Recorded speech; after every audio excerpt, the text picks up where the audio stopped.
a lot of cool things have been going on. So we were here last in fall of 2014. Currently we're in summer of 2016. So since then I've moved from Buffalo, my hometown, to LA. So I've been doing a lot of great networking. I released an EP called Orange Moon, The Unwritten Phase, where I'm singing, doing production, playing drums.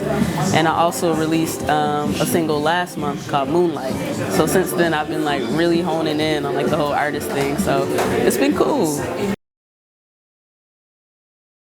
On Moonlight, all I did was sing. So on my first project, I produced and played everything. But on this single, I kind of went for a different sound. So I had a friend of mine, Mickey Miller, produce it. So she produced it, played all the instruments, and then I did the vocals. Oh, he was super excited. Like, he was like, I knew you could always sing, you know. And then when he listened to the project, he was like, man, it sounds really good. Like, you did a good job. And I'm just like, thanks, Dad. Like, so he's been really, really supportive of me singing. It's been cool. Since being in LA, I've done a few shows as Venzella Joy, like with my band and stuff. And I've been getting radio play too. Like the LA radio stations are playing Moonlight. I did an interview in London for a gospel radio station, and they're, you know, spinning one of my more inspirational songs. So it's been cool, you know, just to kind of see where it will go, you know. But it's just me just having the time, like when I'm not, you know, touring and doing crazy stuff, when I have downtime, that's when I can kind of focus on it and try to, you know, create a path for it with the radio play and doing shows and stuff. So. My drummer is Greg Paul. He's LA based. He's originally from Buffalo as well, but he is legit one of my favorite drummers. Very musical, very tasteful. He has a master's degree in music, so like he's just like, when I first was like creating the music, when I thought of a drummer, like who could I call on? As I was creating the music, he was like the first drummer that came to my head. I'm like, he will replicate this music perfectly, and in doing the live shows he has. So shout out to Greg Paul and the Catalyst. No, never stop drums. No, I would like to do them concurrently if I could, you know. So like the downtime, during this time between the last time I saw you, we weren't touring. So I took that time to, you know, put more into the artistry, but I would like to do them both. This tour is a stadium tour. So the Mrs. Carter show was, we did arenas, so that was cool. After that, we did On the Run. That was a stadium tour as well, but that was Beyonce and Jay-Z. So this time around, Beyonce is touring stadiums just by herself. So that makes it like just very epic, you know, kind of on the scale of, you know, things that have never really been done before. So it's a really, really big tour. To prepare for such a large show, let's see, I'll say we maybe put in maybe about 2 months of rehearsals.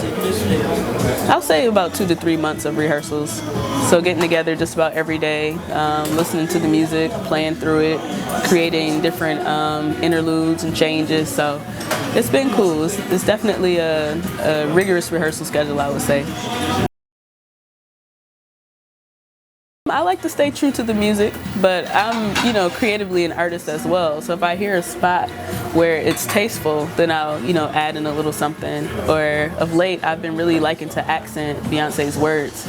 So if I hear her sing a certain part a certain way, most of the time I'll catch it like with a stack or, you know, with the snare. So I kind of, you know, just fuse stuff in there as long as it's tasteful and doesn't, you know, step on her toes or any of the other band members. I'm using a DW collector's kit. As far as my toms, 10, 12, 16, and then I have 2 gong drums, which I like love, love, love. I have an 18-inch up top and a 20-inch on the bottom.